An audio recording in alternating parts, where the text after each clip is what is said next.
I rushed to the back door and quietly yelled for the dogs to come in. They ran in and I herded them to the front room. Then I saw the mailbox slide open.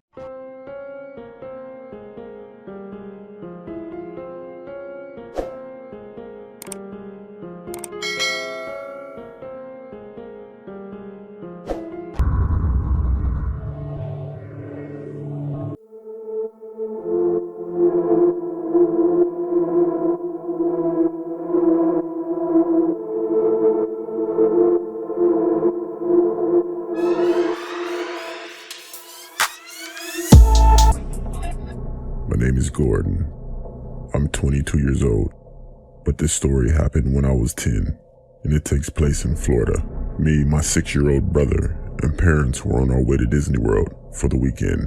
It was our first time driving there, and we got a bit lost. We had to leave in the afternoon, and it was quite a long drive from where we lived. And like I said, we got a bit lost.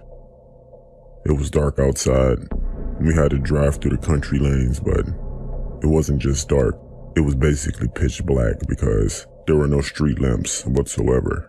The country roads we were driving through were quite creepy. I know me and my brother were freaked out, and to be honest, I think my parents were too. We had been driving for a while and I had to pee very bad. I know we could pull over, but I really didn't want to because it was scary as hell out there. But unfortunately I couldn't hold it anymore, so I asked my dad to pull over. I got outside and I walked over to some nearby bushes, which led into a forest. It was pretty cold outside and I was shivering. Like I said, it was pitch black, but I could see a little bit because our car's headlights were on. I went to do my business when I heard a branch snap. I looked up and towards the woods, and I saw some kind of light. It was a lantern. I looked closer and it was floating up, and then I saw it wasn't floating. Someone was picking it up, and the lantern light revealed a face I would never forget. It was a man who looked to be in his late 40s. He had gray beard, and he was smiling with his eyes wide open. He had crooked yellow teeth. I stood there in shock with tears in my eyes. He then motioned with his finger for me to come toward him. I pulled up my pants and ran back to my car. My mom said to me, "Are you okay, sweetie?" I just smiled and said yeah, and we continued driving. I didn't say anything to anyone about what I saw, and I still had to pee, but what was on my mind was that man I just saw. We finally arrived and I was able to use the bathroom. Me and my brother were, and still are close, so that night while we were laying in our beds, I told him what I saw, and to my surprise he didn't seem that freaked out when I told him. He looked down with a worried look on his face. Then he told me something he saw in the car while we were pulled over. He was looking outside of his window, which were farm fields. He said he saw what looked to be a family of 4 standing in the middle of a field, who were also holding lanterns. He then asked our mom who were those people, and her response was, "What people? There's no one out there." And at that point, that's when I got back in the car. That night, and many nights after, me and my brother have discussed what we saw, and we didn't know if it was real or not, or our imagination. I personally still believe to this day what I saw was real. This story still haunts me and gives me chills every time I think of it. What do you think?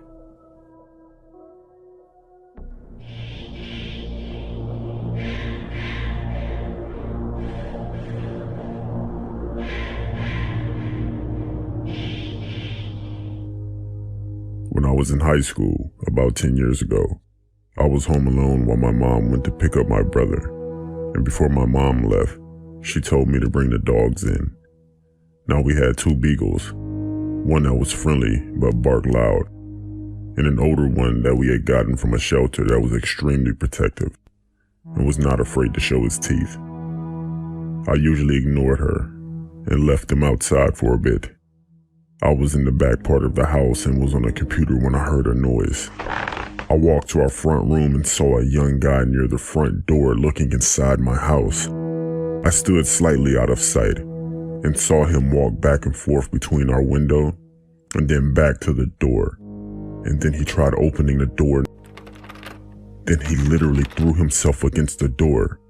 Immediately, my blood went cold and I rushed to the back door and quietly yelled for the dogs to come in. They ran in and I herded them to the front room. Then I saw the mailbox slide open. I saw his eyes. He was looking right at me. Right away, my older beagle got on the defense and growled. It was more like, "I'm gonna bite you" type of growl, while the other one barked. I got my phone and called my mom and begged her to come back home, in which she did with my brother. They looked around and saw no other signs of entry. I triple check every door now, and even though those 2 dogs have passed away, I keep our current dog near me when I'm home alone. That was one of the scariest experiences I ever had in my life.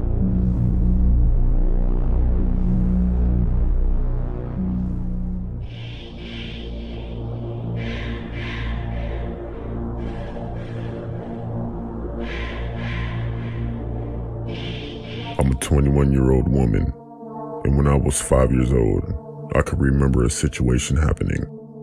Then when I was a little older, I figured out that it could have gone very bad. My street was full of kids and our parents all knew each other. Every weekend, someone would have a sleepover. One Friday night, we all begged our parents to stay the night at Lisa's house. She was 6 years old at the time and lived 2 houses down from me. We were all outside, and once our parents said yes, we all went to our houses, bathed, grabbed blankets, and went to Lisa's house. After our parents dropped us off, Lisa's mother made everyone popcorn while we watched movies in Lisa's bedroom.